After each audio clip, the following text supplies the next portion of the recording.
والسلام کے دو بیٹے، ایک اسحاق، اور یہ کہاں تھے؟ ارض شام میں، جو برکت والی زمین ہے، برکت والی زمین. اللہ نے اس کو برکت والی زمین کہا ہے سورہ بنی اسرائیل میں. سبحان الذی اسری بعبدہ لیلا من المسجد الحرام الی المسجد الاقصی الذی بارکنا حولہ. پاک ہے وہ ذات جو اپنے بندے یعنی محمد صلی اللہ علیہ وسلم کو مسجد حرام سے مسجد اقصی کی طرف لے گیا. جس مسجد اقصی کے ارد گرد کا ایریا ہم نے برکت والا رکھا ہے. جب اللہ یہ کہے کہ میں اپنے بندے کو یہاں سے وہاں لے گیا ہوں تو اس سے مراد خواب ہوتا ہے بھائی؟ میں کہوں کہ میں آپ کو یہاں سے وہاں لے گیا تو آپ کہیں یہ تو ممکن نہیں ہے اتنی جلدی، تو میں کہوں سبحانہ، میری طاقت ہے، قدرت ہے.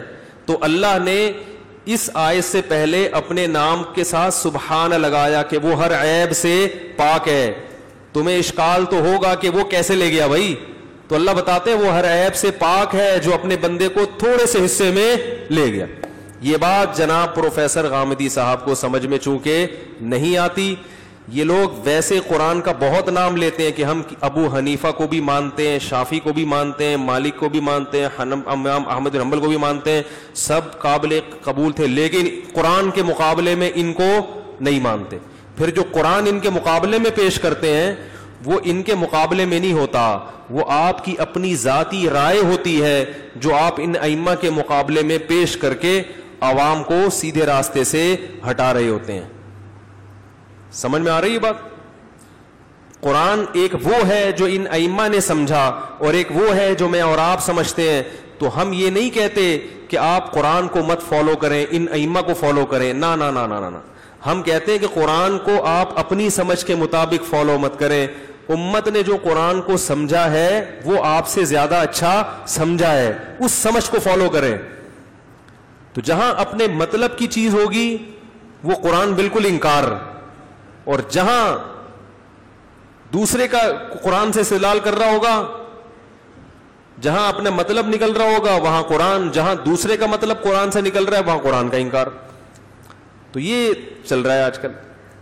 جب بات چلی گئی ہے تو تھوڑا سا یوں بتا دوں کہ یہ جو انہوں نے کہا کہ قرآن میں آگے یہ بھی تو آتا ہے وَمَا جَعَلْنَا الرُّؤْيَا الَّتِي أَرَيْنَاكَ، اے نبی ہم نے جو آپ کو رؤیا دکھایا وہ حق تھا. تو رؤیا خواب کو بھی کہتے ہیں. تو جناب پروفیسر غامدی صاحب نے رؤیا کو خواب کے معنی میں لے لیا، حالانکہ رؤیا خواب کو بھی کہتے ہیں، صرف خواب کو نہیں کہتے. رؤیا کا لفظ بتا رہا ہے کہ رؤیا رؤیت سے نکلا ہے. رؤیت کہتے ہیں دیکھنے کو، جو چیز دیکھی جائے اس کو رؤیا کہتے ہیں، جس کو ہم منظر سے تعبیر کر سکتے ہیں اردو میں. منظر جس کو انگلش میں سین کہتے ہیں. تو جو منظر ہے، جو بھی سین ہے وہ عربی میں رؤیا کہلائے گا. خواب بھی چونکہ ایک منظر ہوتا ہے اس لیے خواب کو بھی رؤیا کہتے ہیں. یہ مطلب نہیں کہ رؤیا خواب ہی کو کہتے ہیں.